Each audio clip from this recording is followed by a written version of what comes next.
అయిపోతున్నాయి, చుట్టుపక్కల వాళ్ళ జీవితాలు నాశనం అయిపోతున్నాయి. ఇవి ఆగాలి సార్ పక్కా. ఖచ్చితంగా అండి. ఎందుకంటే అలా నేను నేను నేను చూసాను సార్. తను ప్రీతి సఫర్ అయిందంతా నేను పక్క నుండి తనతో పాటికి బాధపడకుండా చూసాను సార్ నేను. ఒక్కసారి డ్రగ్ అడిక్ట్ అయితే మరుసటి రోజు ఆ మత్తు దిగిపోయిన తర్వాత మళ్ళీ డ్రగ్ ఇంజెస్ట్ చేయకపోతే ఆ బాడీ యాక్సెప్ట్ చేయదండి. బాడీ గిలగిల యాక్సెప్ట్ గిలగిల చేస్తారు. అల్లాడిపోతుంటారు. బహుశా మీరు ప్రత్యక్షంగా చూసుంటారు. ఆమె చెప్పింది సార్, స్లీప్ పారాలసిస్ ఏదో ఇంకా రకరకాల వాటి బారిన పడి పాప ఆమె రాత్రి పూట పడుకున్నప్పుడు తనకి ఒకేసారిగా భయం వేస్తుంది సార్. ఆ భయం వేసినప్పుడు తన నిద్రలో నుంచి బయటికి రాలేదు. ఓకే. అలాగే అలాగే అలాగే ఉండిపోతుంది. తన ట్రిమర్స్ ఇంకా స్లీప్ పారాలసిస్ అవుతుంది తనకి. అప్పుడు అప్పుడు అవేవి సార్. దాని తర్వాత తను చాలా హెల్దీగా రికవర్ అయ్యి బయటికి రావడం జరిగింది.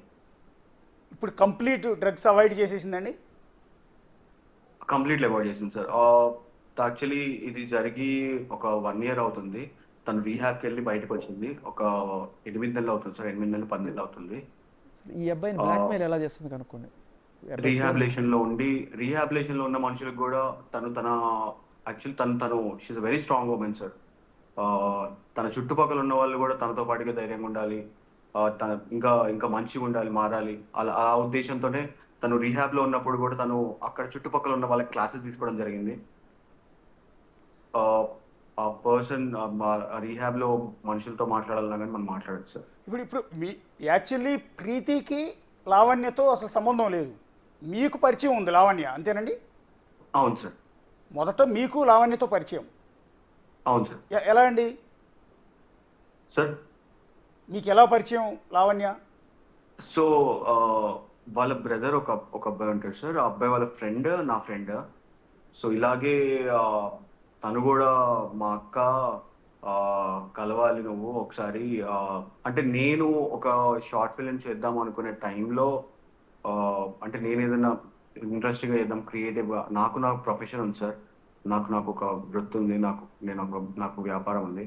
సో అలా చేద్దాం, ఆ ప్యాషన్ తోటి చేద్దాం అనే టైంలో ఆ పర్సన్ నన్ను తీసుకొచ్చి తనకి పరిచయం చేయడం జరిగింది. తర్వాత రోజు గడిచే కొద్దికి ఇంకా తను చాలా దగ్గర అవ్వడం జరిగింది నాకు. అదే అదే విషయంలో నేను తనతో పాటు గోవా వెళ్ళటం జరిగింది. గోవాలో మేము సాంగ్ షూట్ కూడా చేసాము. సాంగ్ షూట్ చేయడం జరిగింది. ఆ సాంగ్ కూడా మంచిగా వచ్చింది సార్.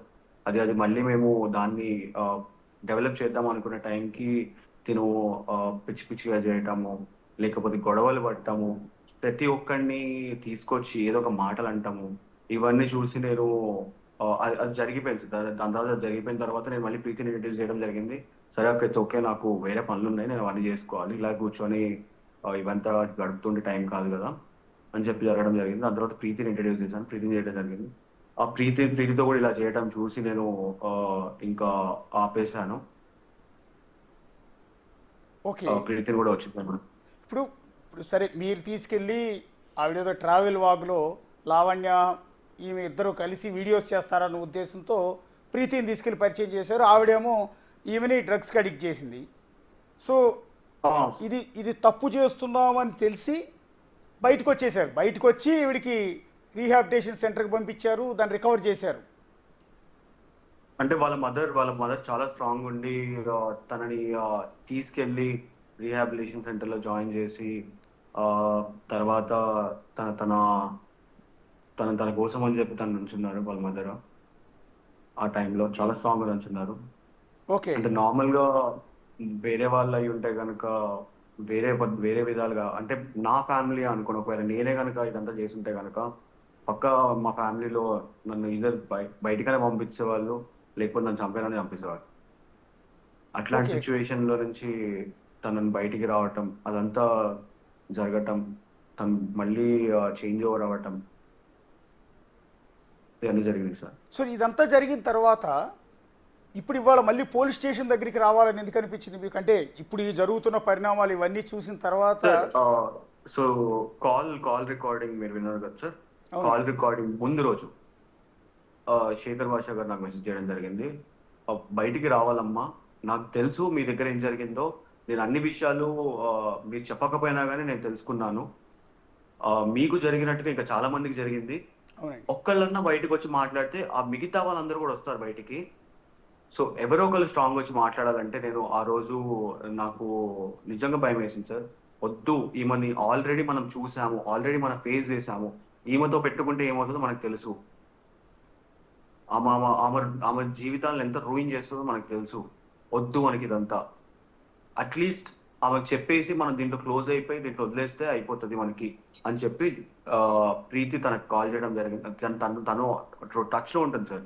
Okay. రాత్రి 12కి 1కి 2కి కూడా ఫోన్లు చేస్తుంటది. ఓకే. సో అలా అలా అదే విషయంలో ప్రీతి కాల్ చేయడం జరిగింది. తర్వాత ప్రీతి కాల్ బ్యాక్ చేసింది. కాల్ బ్యాక్ చేసి ఇట్లా శేఖర్ భాష మెసేజ్ చేశారంట, అది ఇది అని చెప్పారు. మీరు విన్నారు సార్. సో నాకు కూడా తెలియదు అది. దాని తర్వాత ప్రీతి వచ్చి మళ్ళీ నాకు చెప్పడం జరిగింది. అలా ఎందుకు చెప్పావు ప్రీతి, ఆ అమ్మ గురించి తెలిసిన తర్వాత కూడా మనకి ఇదే చేయడం వద్దు కదా అంటే, ఇంక చెప్పేశాను, నాకు తెలియదు కదా అసలు ఏమవుతుందో, మనం ఇప్పటిదాకా ఫేస్ చేసిన ఇష్యూస్ చాలా ఉన్నాయి, మళ్ళీ రేపొద్దున తను నా మీద ఏదైనా చేస్తే నేను తట్టుకోలేను ఈసారి, అందుకే చెప్పేశాను అని చెప్పి తను చెప్పడం జరిగింది నాకు. దాని తర్వాత నేను మళ్ళీ శేఖర్ భాష గారిని రీచ్ అయ్యాను.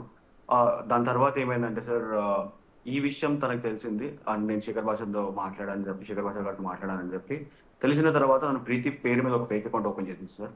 ఓకే. ఫేక్ అకౌంట్ ఓపెన్ చేసి దాంట్లో కొంచెం అసభ్యకరమైన వర్డ్స్ రాయటము, తన ఫోటోలు పెట్టడము, తన ఇన్స్టాగ్రామ్ నుంచి తీసుకొని ఫోటోలు పెట్టడము. ఇప్పుడు మీ న్యూస్ ఛానల్స్ అందరికీ పంపించింది కూడా తానే సార్, 100%. ఎందుకంటే ఇప్పుడు మనిషి ముఖం కవర్డ్ ఉంది, అంతా కవర్డ్.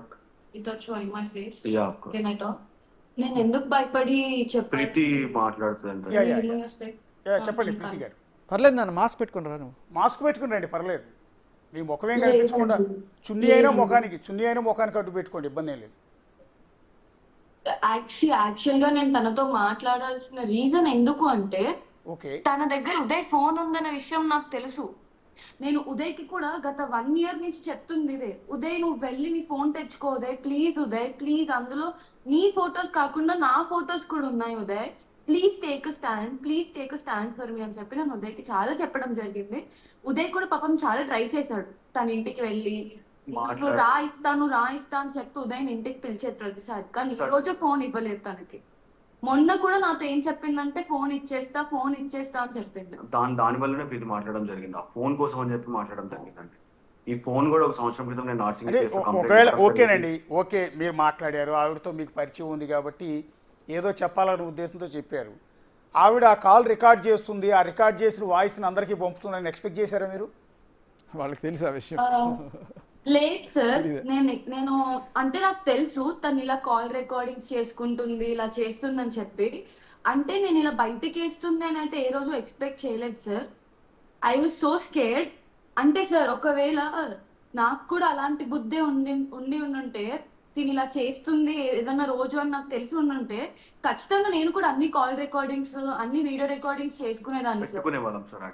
మాకు అలాంటి ఇంటెన్షన్ ఏ రోజు లేదు సార్. ఒక మనిషిని ఇలా బయట వేయాలి, ఇలా చెయ్యాలి అని చెప్పి నాకైతే ఆ ఇంటెన్షన్ అసలు ఇలా చేస్తారని చెప్పి కూడా నాకు తెలియదు సార్. జనాలు ఇంత దారుణంగా ఉంటారని కూడా నాకు తెలియదు, ఇలా ఇన్ని ఫాల్స్ ఎలిగేషన్స్ వేస్తారని కూడా నాకు తెలియదు సార్. నేను ఏ రోజు కూడా నేను ఒకరి ప్రైవసీ గురించి కానీ ఒకరి దీని గురించి కానీ నేను ఏ రోజు ఎవరిది తీసుకోలేదు. తను ఇప్పటికీ కూడా సార్ నా ఫ్రెండ్స్ నంబర్స్ తనకి ఎలా వస్తున్నాయో నాకు తెలియదు. నా ఫ్రెండ్స్ అందరికి కాల్ చేసి మేము ఎస్ఓటి నుంచి కాల్ చేస్తున్నాం, మీ వీడియోస్ కూడా మా దగ్గర ఉన్నాయని వాళ్ళని కూడా బెదిరిస్తుంది సార్. అండ్ నా ఫొటోస్ వీడియోస్ ఏవైతే తన దగ్గర ఉన్నాయో దట్ ఈస్ జస్ట్ మీ. అంటే ఇప్పుడు ఒక నార్మల్ హ్యూమన్ బీయింగ్ సోషలైజ్ అవ్వడం తప్ప సార్, దాంట్లో నేనేం తప్పు చేయట్లేదు కదా సార్.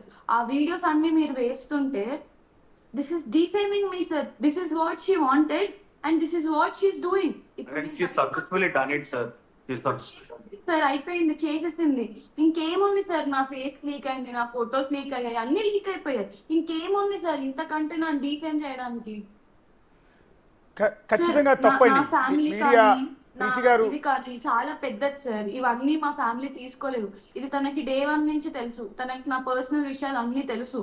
తనకు తెలుసు ప్రీతిని మెంటల్ టార్చర్ ఎలా చేయాలి, ప్రీతిని సూసైడ్ ఎలా చేసుకునేటట్టు చేయాలి అనే విషయం తనకి తెలుసు. అందుకే తను ఇవన్నీ చేస్తుంది సార్. తన దగ్గర ఫోన్ ఉన్నంత వరకు మిస్యూజ్ చేస్తూనే ఉంటుంది ఆ ఫోన్ ని. తన ఫోన్ కూడా మిస్యూజే చేస్తుంది సార్. తన దగ్గర అసలు తన ఫోన్ తీసుకొని చూడండి సార్, ఎంతమంది పర్సనల్ డేటా ఉన్నాయి, ఎంతమంది ప్రైవేట్ ఫొటోస్ ఉన్నాయి, అవన్నీ చూడండి మీరు. ఒక అబ్బాయి ఇలాగే ఆత్మహత్య చేసుకున్నాడంట సార్. ఆ అబ్బాయి పేరేంటి? అర్పిత్. అర్పిత్. దేనికండి, దేనికి ఆత్మహత్య చేసుకున్నారండి? అర్థం కాలేదు. దేనికి ఆత్మహత్య చేసుకున్నారండి? సో బేసిక్గా ఆ అబ్బాయి కూడా చాలా లాంగ్ బ్యాక్ అండి ఇది జరిగింది, మాకంటే ముందు జరిగింది. ఆ అబ్బాయి కూడా ఇలాగే డ్రగ్స్ బారిన పడటం జరిగింది తినతో పాటికే.